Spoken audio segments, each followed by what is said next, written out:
क्या आप जल जैसे प्राकृतिक संसाधन का आदर करते हैं?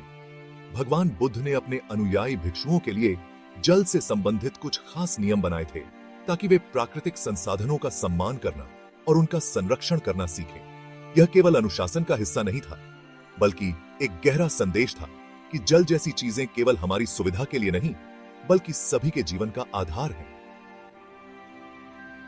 एक दिन एक भिक्षु किसी तालाब के पास से गुजर रहा था। उसने वहां स्वच्छ जल देखा और उसके मन में विचार आया, अगर मैं थोड़ा जल ले लूं तो क्या गलत है? लेकिन उसे भगवान बुद्ध के बनाए नियम याद आए। यदि वह चोरी की नीयत से जल को छूता तो यह छोटी गलती मानी जाती। अगर वह उस जल को गिराने या स्थानांतरित करने का प्रयास करता तो यह गंभीर गलती होती। और यदि उसने जल को पूरी तरह अपने नियंत्रण में ले लिया तो यह संघ से निष्कासन योग्य अपराध माना जाता।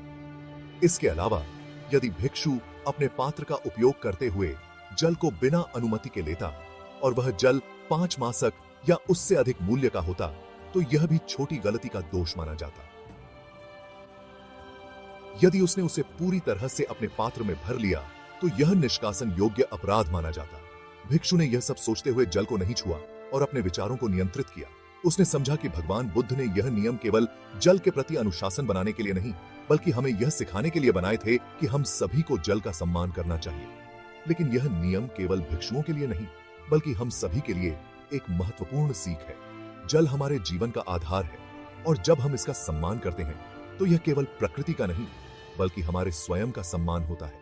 भगवान बुद्ध ने हमें सिखाया कि जल का संरक्षण और आदर करना न केवल अनुशासन का पालन है, बल्कि यह हमारे भीतर ईमानदारी, सहानुभूति और करुणा के भाव को जगाने का भी माध्यम है। यह कहानी हमें याद दिलाती है कि जल जैसे संसाधनों का सम्मान करना केवल नियम नहीं, बल्कि हमारी जिम्मेदारी है। जैसे भिक्षु ने अपनी इच्छाओं पर नियंत्रण रखा और सही मार्ग अपनाया, वैसे ही हमें भी हर स्थिति में अनुशासन, आदर और करुणा का पालन करना चाहिए।